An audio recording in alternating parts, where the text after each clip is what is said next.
story starts with a painting. A painting that you've seen everywhere, I'm sure. A painting that has come to symbolize chaos and turbulence. How appropriate for the time we're going through right now, right? Now, before the pandemic and the subsequent disorder, lockdowns, days of misery, I often use this painting to try to convey a clear message to my participants and students, namely, the tsunami is coming. You may wish it away, hope for some biblical miracle and see it split in two and ignore you, or you may acknowledge it and start changing your ways, start designing new approaches to business and to life in order to surf on this coming wave rather than suffer from it passively. Now, in my experience as a business school professor that I tried to describe in a book, as a privileged person who meets 500 students of different ages, enrolled in different programs from a wide range of nationalities, both ways of thinking are pretty well represented. And I must say, those who believe in miracles, well, are probably bound to be disappointed, to put it mildly. Now, of course, when I said the tsunami's coming in September 2019, a few months before the start of the pandemic, I had no clue what was about to hit all of us. I just had the intuition that the business environment was à point, as the French would say. That is to say, ripe for disruption. Look, something had to give, I thought. The probability that we could face severe challenges to our very way of life was basically not zero. Of course, saying that the tsunami was coming did make me very popular in some student circles who started to think that I had the ability to tell the future, a reputation I probably didn't deserve and I still probably don't deserve. But it got me thinking, why did I say such a thing? Using especially this picture. Why was I always drawn to this picture? Why did I find it so fulfilling? I'm not a great critic of art, but somehow I had this intuition that I was holding the most appropriate and the most telling illustration of our time. So yes, it got me thinking. And after weeks of confinement, weeks of trying to bear with quite unbearable news, well, it hit me. It hit me because I understood that if I was in this frame, say on this boat, well, I'd be throwing up. I'd be thinking to myself how humongous of a wave this little ripple was, how it could be the cause of my death.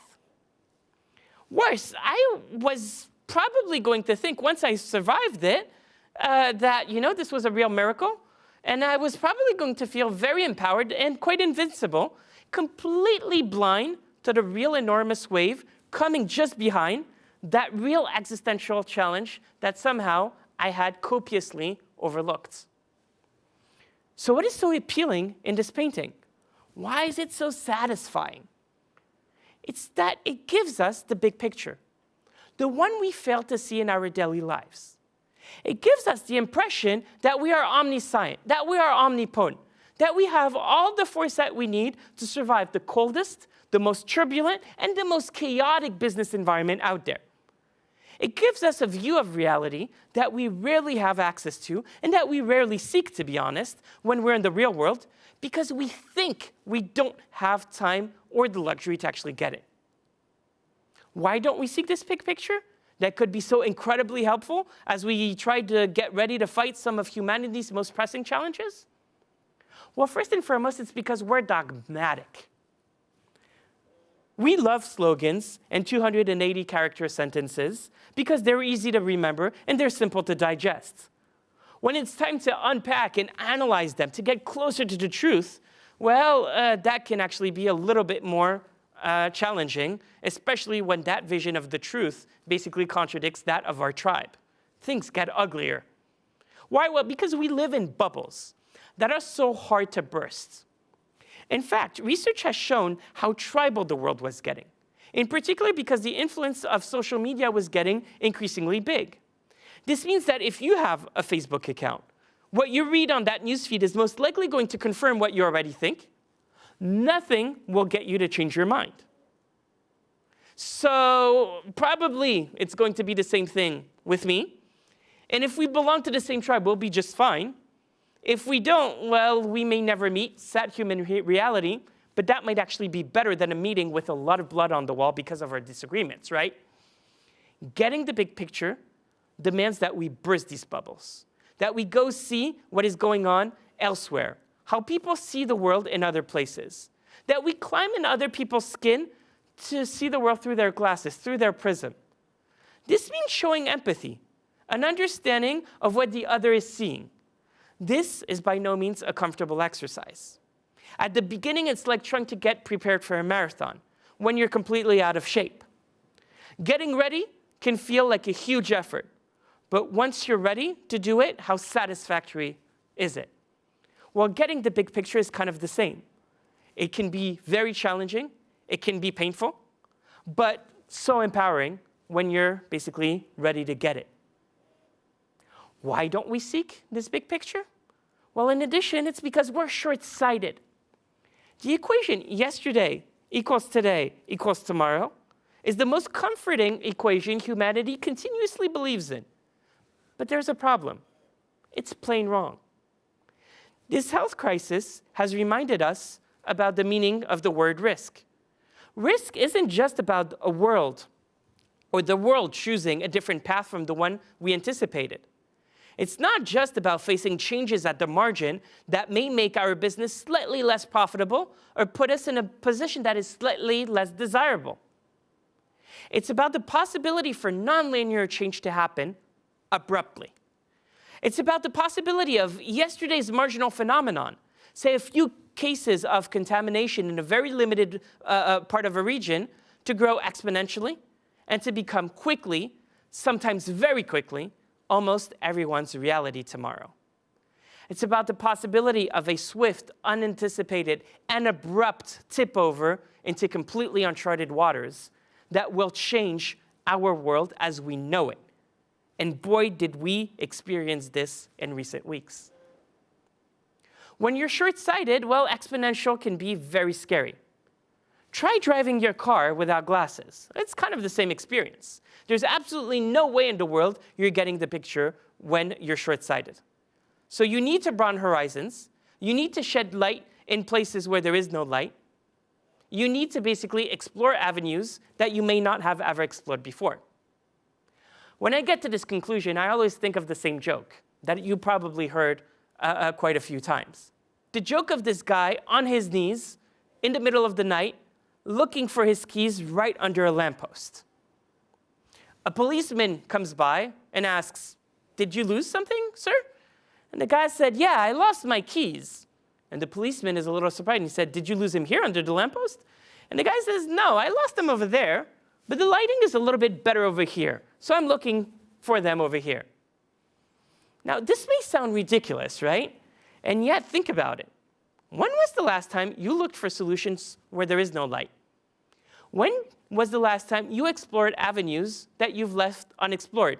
Out of lack of curiosity, out of lack of willingness, or out of lack of confidence. Until we do that, we'll remain short-sighted. And until we do that, well, the big picture will remain completely inaccessible to us.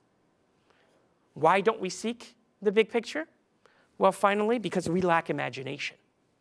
Our world is supposed to be linear. It's never supposed to be exponential. Why? Well, because our human brains are not very well wired to deal with exponential anyway.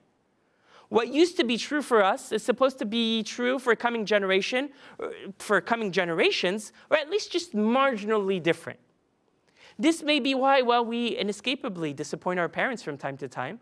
And this may be why we are doomed to never understand our teenage children. The state of the labor market from this standpoint, ladies and gentlemen, is, in my opinion, particularly telling. This is a rare moment when boomers, Generation X, millennials, and Generation Z are all on the labor market at the same time. Talk about chaos and cacophony, right? Well, here's one thing that I think I'm observing as I interact with a lot of these generations in different education and training programs. Now, this is just a hypothesis that needs validation. But in my opinion, the newcomers, the youngest millennials and the Generation Z, are getting to the labor market with aspirations that are quite different than those of their predecessors. Of course, they want to make a living, but not at any cost, and not working for any company. They have values to defend. They don't appreciate firms managing their reputation in a hypocritical way. They smell greenwashing miles away. Does this last, may you ask, when they have a mortgage to pay, a family to raise, or food to put on the table? Well, guess what? They're not buying homes anymore, and they're delaying having kids. Because it's a scary world. Because climate change is not a hypothetical anymore to them. It's not really just a threat or just a scenario to think about. It's going to be their lasting reality. They believe the aspirations of previous generations aren't fit with today's reality. You name the reason, but in the end, that makes their will to actually choose their company all the more so credible. Now, if older generations and current employers can't fathom what is going on in their minds, they're going to have real trouble hiring, and they're going to have real trouble managing these new generations coming on the labor market. They may think that the current climate of urgency forbids them from taking the time to imagine, the time to rethink what they expect from these younger human resources, and yet, those who will may get that big picture. And those who will might actually get a peer advantage over all of their competitors. Look, some very smart people have argued that humanity has experienced similar periods of turbulence and darkness in the past. And what came immediately after? Well, what we now call the Renaissance, or the rebirth of the world. And this may be exactly what comes after this period of turbulence and darkness. A rebirth of the world, ladies and gentlemen, one driven by scientific knowledge, a better understanding of social complexity, and a political compromise. This won't happen overnight. We'll need people willing to act on this opportunity, ready to rethink and redesign our approaches to the world, to the world's most pressing challenges, and we'll need these architects of change. So back to this painting. Why? Well, because it's so satisfactory. Because it gives us the big picture we often miss. Because we think we don't have the time to get it. Because we're dogmatic. Because we're short-sighted. Because we lack imagination. This painting gives us the chance to step back, an opportunity we value so much and we so rarely seize. But in this coming world, we may not have the time nor the luxury not to seize this opportunity. So remember, at times you may feel your boat is rocking. You may feel sick as a result. But as uncomfortable as it might feel, this is precisely the time when you should start looking for your keys, or the key to the problem, where you've never looked before, where there is no light. You can't decide to run a marathon overnight, in particular if you're out of shape. The same way you can't carry this type of thinking overnight. You need to practice it. But this is also precisely the time that you should burst your bubble as a result and try to talk to people you never talk to or you never listen to. Those who don't have the same age as you do. Those who aren't from the same professional or personal background. Those from different social or demographic groups. People who are not you in any way and that will never be you. But people who can shed an incredible amount of insights on the world, things that you're basically not seeing today. This is precisely the time, ladies and gentlemen, when you should realize that this business environment is à point, ready to unfold and ready for meaningful action, even begging for meaningful action. This is precisely the time, ladies and gentlemen, where you should try to do some red team analysis of your strategy. That is, ask yourself how your peer competitor, your enemy, or just the person you are not would be reacting to what it is you're doing. This is the type of mental gymnastics that could actually be very enlightening.